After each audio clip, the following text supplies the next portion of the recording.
Hello साथीहरु, नमस्कार। आज चाहिँ म खसीको मासुको सुप बनाउन लागेको। मैले चाहिँ यहाँ आधा केजी खसीको मासु चाहिँ लिएर राम्रोसँग पखालेर रेडी गरेको छु साथीहरु। अनि यता मासुमा लगाउनको लागि दुईटा मिडियम साइजको प्याज, अनि दालचिनी, ल्वाङ, मरिच, अनि सुकुमेल अनि अलैँची रेडी गरेको छु साथीहरु। यता तेजपात, यो तेजपात चाहिँ म मासु पाक्ने बेलामा 5 मिनेट अगाडि मात्रै लाउने छु साथीहरु। अनि यता टमेटो पनि रेडी गरिसके। अनि मैले फर्स्टमा चाहिँ कुकर बसाएँ साथीहरु। अनि कुकर बसाएर तेल लगाएँ, थोरै तेल, किनभने मासुमा बोसो छ नि त, त्यही भएर थोरै मात्रै ओइल लगाएँ।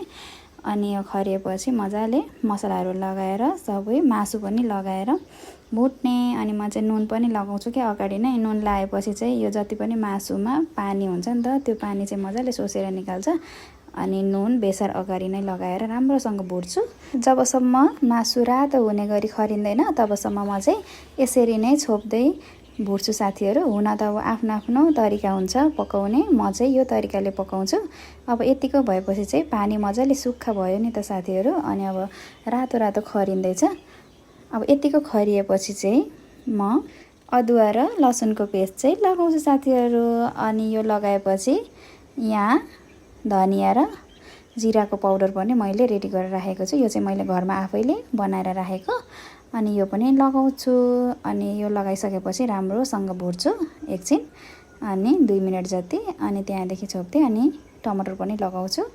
त्यसपछि एकछिन पाकेपछि उयो तेजपात लाउँछु।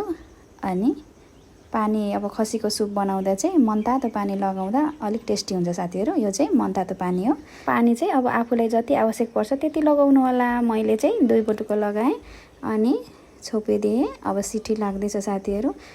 3-4 सिटी लागेपछि चाहिँ अब ओपन गरेँ। हेर्नुस् त कस्तो राम्रो खसीको झोल रेडी भयो साथीहरु खानको लागि। अब सुप खाने फाइनली मैले चाहिँ 2टा रेडी गरेँ, म र छोराको लागि। यहाँ चाहिँ अकबरे, अनि यता चाहिँ टमाटोको अचार, यता क्युकम्बर साथीहरु खाना। अनि हामी चाहिँ आमा छोरा बसेर अब खाना लागेको। अनि फर्स्टमा चाहिँ छोराले खाना थालिसक्यो साथीहरु। अनि कस्तो छ त छोरा भन्दाखेरि उसले चाहिँ मिठो छ भन्दै खाइरहेछ है साथीहरु। हजुरहरूलाई पनि खसीको सुप मन पर्छ भने यसरी नै बनाएर खानु होला साथीहरु। हामी चाहिँ खायौँ ल। झोल हालेको भन्दा मलाई चाहिँ खसीको मासु चाहिँ फ्राई गरेको मन पर्छ के। तर अलिक कस्तो विकनेस फिल भयो नि त, अनि त्यही भएर प्रेसर लो भए जस्तो पनि लाग्यो।